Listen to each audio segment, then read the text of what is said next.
Olá, tudo bem? Na aula de hoje a gente vai falar sobre os tipos de discurso. Calma, eu não vou fazer um discurso para você, né? Como a gente vê às vezes o discurso de um político, o discurso de uma celebridade, não é desse discurso que eu estou falando não. Quando a gente fala em discurso na língua portuguesa, a gente está falando da prática de produção de textos orais e escritos. Um discurso, ele nasce dentro de um contexto, então a gente tem que compreender qual o posicionamento daquele discurso, quem é que está enunciando aquele discurso, para a gente poder fazer uma análise. Do ponto de vista gramatical, do ponto de vista da reprodução do conhecimento, da reprodução de um pensamento, o discurso pode ser manifestado de duas formas, ou por meio de um discurso direto, ou por meio de um discurso indireto. Então, partindo dessa ideia de que o discurso é a construção de um texto oral escrito, vamos compreender o primeiro tipo de discurso, que é o discurso direto. O discurso direto, como o próprio nome sugere, ele gira em torno da fala de alguém. Ou seja, é quando você escreve reproduzindo as ideias da pessoa tal como ela falou. Então perceba, tem essa ideia aqui de alguém falando muito, a gente adora falar, adora conversar, a gente gosta mais de falar do que de ouvir, né? Então na hora que a gente está querendo reproduzir o discurso de alguém exatamente como ele falou, a gente usa o que se chama de discurso direto. Quer ver um exemplo? Quando você está construindo um texto no qual você tem que expressar um diálogo e você diz: a professora falou, bom dia turma, hoje faremos o teste. Perceba, o meu tom de voz foi alterado, eu quis reproduzir a fala da professora. Bom dia turma, hoje faremos um teste. O meu tom de voz foi alterado. Na hora da escrita, eu vou precisar sinalizar que é a fala de uma outra pessoa, a fala de uma personagem. Então, quando eu uso a fala de alguém exatamente tal como ela é expressa, exatamente como a pessoa fala, a gente diz que a gente está utilizando um discurso direto. A gente usa os verbos dissende para expressar esse discurso direto. Que verbos são esses? São os verbos do dizer. Dizer, afirmar, ou seja, são verbos que marcam que a personagem, que a pessoa está falando. A professora disse, : hoje faremos o teste, turma. Então esse disse é a sinalização de um verbo dissende. Na hora de marcar o discurso direto na escrita, a gente vai ter que recorrer a recursos que são próprios da escrita, como por exemplo a pontuação. Porque perceba, na hora que eu estou reproduzindo, contando para você uma história, por exemplo, eu posso estar fazendo uma contação de história, de um caos, de uma narrativa, é fácil eu marcar a voz, é só eu mudar o meu tom. No caso da escrita, não, eu preciso de sinalizações. Essas sinalizações são marcadas por meio dos sinais de pontuação. Então, se há um elemento fundamental na hora de transcrição de um discurso direto, esse elemento é a pontuação. Perceba que quando você for escrever, você vai ter que utilizar pelo menos dois sinais extremamente básicos. Os dois pontos para marcar que a fala vai ser dita, ou seja, para anunciar a fala. Quando você coloca uma construção do tipo: a atriz anunciou aos fãs. A atriz anunciou aos fãs. Dois pontos. Eu preciso dessa sinalização dos dois pontos para marcar que o discurso vai ser enunciado. A atriz anunciou aos fãs. Dois pontos. Aí eu abro aspas ou coloco um travessão para sinalizar a fala da personagem. Então, a pontuação é muito importante na marcação do discurso direto. Para marcar que alguém está falando no seu texto, ou você utiliza o travessão ou as aspas. Então, nesse caso, a atriz anunciou aos fãs, : farei uma pausa na minha carreira. Você coloca esse farei uma pausa na minha carreira ou entre aspas ou com o travessão. Geralmente nos textos narrativos a gente coloca travessão. Nos textos jornalísticos, nas notícias, nos relatos, a gente usa as aspas. Quando você vai fazer um texto maior, reprodução de uma entrevista, reprodução de um texto de uma dimensão maior, aí existem outros recursos, né? Que você pode colocar, por exemplo, um trecho inteiro de uma entrevista. Aí ao invés de colocar o travessão ou de colocar as aspas, você pode colocar o nome da pessoa que foi entrevistada. De todo modo, você vai precisar recorrer a alguns sinais de pontuação para anunciar quem está falando. Pensa nisso, porque se a pontuação estiver colocada de forma equivocada, você vai prejudicar o entendimento do seu leitor. Nos textos narrativos, por exemplo, nos quais são muito comum a utilização da pontuação correta dos diálogos. Pense, por exemplo, no caso da fábula. É muito comum a utilização da pontuação na fábula na hora de transcrição dos diálogos entre os animais. Lembra da fábula, aquele gênero que os animais participam, são personificados, tem uma moral? Você vai aprender mais sobre isso na aula sobre conto e fábula. O sinal de pontuação que eu utilizo na hora de construção da fábula para marcar o diálogo dos personagens é fundamental para eu fazer a mudança de linha, a mudança de pensamento, a mudança de raciocínio. Então, na hora de reprodução da fala, você tem que lembrar também que essa fala ocupa um novo parágrafo. Preste atenção. Pense que nós temos o discurso de um animal com outro, você coloca lá o travessão no discurso de um, ele está falando tudo, por exemplo, a fábula clássica do lobo e do cordeiro, né? O lobo se aproxima do cordeiro querendo devorá-lo, ele diz alguma coisa para o cordeiro, bom dia cordeiro e tal, por exemplo, essa fala, simplesmente, bom dia cordeiro, que é a reprodução da fala do lobo, ela ocupa uma linha do seu discurso, do seu texto. Então perceba, você coloca o travessão, coloca bom dia cordeiro, ponto, você tem que ir para outra linha para colocar a fala do outro personagem. Então, além da pontuação, você tem que estar atento à organização textual. Cada nova fala de um novo personagem ocupa uma nova linha do seu texto.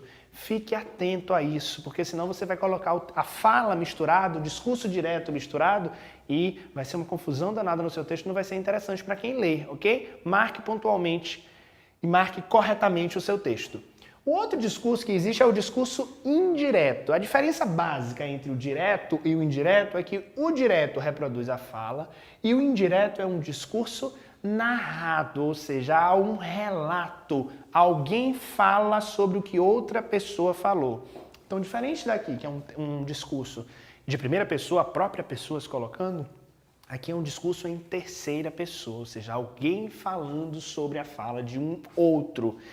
Esse caso é muito comum em gêneros como o relato, como a notícia, como a reportagem e também nos textos narrativos, nos quais o narrador não é um personagem, ou seja, o narrador é um observador.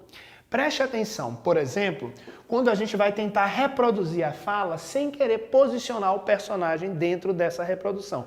Por exemplo, um personagem diz em um contexto, né? Hoje precisamos conversar. Quando eu digo hoje precisamos conversar, é a reprodução direta. Quando nós vamos fazer a reprodução indireta, no discurso indireto, o narrador pode dizer, naquele dia, ou naquele momento, o personagem falou que ambos precisavam conversar. Ou seja, eu preciso fazer ajustes, alterações. A primeira grande alteração, além da gramatical que você deve ter percebido, é a alteração na pontuação. Eu não coloco mais travessão, aspas, não. Eu não marco mais esse discurso dessa forma. Já que ele é um discurso narrado, ele vai ser marcado normalmente com vírgulas, ponto, os sinais de pontuação habituais de um texto narrativo. Acontece que eu vou continuar utilizando os verbos de elocução. Diferente da outra forma que eu colocava, por exemplo, a personagem diz, 2 pontos, ou a moça disse, 2 pontos. O homem afirmou, 2 pontos. E aí colocava a fala entre aspas ou com travessão. No caso do indireto, eu vou diretamente. Os verbos de elocução são um outro nome que a gente dá para os verbos de sende. E eu preciso utilizar os verbos de elocução, os verbos do dizer, os verbos do falar, também na reprodução do discurso indireto. E essa reprodução vai me ajudar na construção frasal. Eu coloco, por exemplo, o lobo disse ao cordeiro que ia devorá-lo. Isso é um discurso narrado. O lobo disse ao cordeiro que ia devorá-lo. Nesse caso, eu reproduzi a fala de um outro personagem com uma narrativa em terceira pessoa. O que vai acontecer também são saltos temporais. A gente costuma dizer que quando a gente reproduz um discurso direto para o indireto, quando a gente faz essa distinção, a gente dá um salto para trás, ou seja, a gente precisa fazer adequações do ponto de vista temporal, do ponto de vista dos tempos verbais e das expressões de tempo. Sabe por quê? Porque quando você reproduz, você não pode marcar exatamente igual, tal como o personagem falou. Quer ver um exemplo? Vamos ver aqui no quadro. Um exemplo de transformação do discurso direto para o discurso indireto. A apresentadora avisou. Olha o verbo de sende aqui, ou seja, o verbo do dizer, o verbo que marca a fala. Nesse caso, eu usei o verbo avisar. Essa escolha é aleatória, professor? Não, essa escolha depende do que você quer dizer. Pode ser comunicar, afirmar, retrucar, perguntar, responder. Inclusive, na hora de escrever um texto, faça uma variação no uso desses verbos. Não coloque sempre disse, dizer. Vai ficar muito repetitivo, ou falar. Não. Tente variar a utilização dos verbos dicende a depender da ideia que você quer apresentar no seu texto. Isso vai facilitar muito e vai dar uma diferença, vai mostrar que você tem um repertório vocabular rico. Lembre-se disso. Dê uma variada na utilização dos verbos dicende. Aqui, por exemplo, eu utilizei o verbo avisar na sua forma avisou. A apresentadora avisou, 2 pontos. Olha a pontuação, abre aspas. No próximo programa, vou revelar um segredo. Bom, nesse caso, a gente reproduziu a fala exatamente tal como a apresentadora falou. Quando eu vou para o discurso indireto, eu coloco: a apresentadora avisou que no programa seguinte revelaria um segredo. Nesse caso, nós temos uma questão interessante para analisar a transformação do discurso falado para o discurso narrado, a fala e a narração. Perceba, além de eu ter incorporado a fala da apresentadora no meu discurso, a apresentadora avisou que no programa seguinte... Então eu já mudo um pouco a forma de utilizar a expressão temporal. Por isso que eu falei nos saltos temporais, a maneira de escrever. Ela disse no próximo programa na fala, mas na hora da reprodução eu já usei programa seguinte. É o que vai acontecer, por exemplo, quando eu for usar a expressão amanhã no discurso direto, na hora do discurso indireto eu vou acabar utilizando no dia seguinte. Quando eu utilizo a expressão ontem no discurso direto, eu utilizo o dia anterior no discurso indireto. Então, fique atento a esses saltos temporais. Revelaria um segredo, revelaria, ou seja, eu saí do futuro do presente, uma expressão, indicação de futuro do presente, né? Vou revelar é uma representação de revelarei, que seria uma expressão no futuro do presente, e eu fui para o futuro do pretérito, porque eu dei um salto para trás, então houve uma alteração do ponto de vista verbal. É preciso ficar atento, então, na hora de reproduzir no discurso narrado, no discurso indireto, esses saltos temporais. Então, guarde isso, hein? Discurso direto, a gente está reproduzindo a fala de um personagem, preciso ficar atento à pontuação, preciso ficar atento à variedade de uso dos verbos dicende. E no discurso indireto, eu vou continuar usando esses verbos de elocução, os verbos do dizer, só que agora é um discurso narrado, reproduzido em terceira pessoa para relatar o que o outro disse.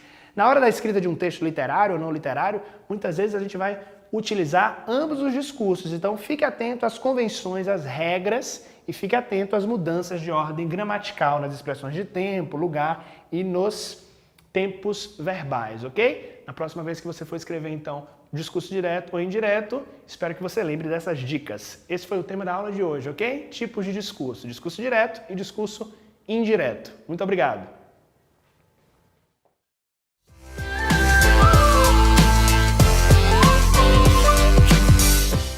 Chegou a hora de Caruaru ganhar um novo mercado de carne no Parque 18 de Maio. A requalificação conta com mais estrutura para quem compra e para quem vende.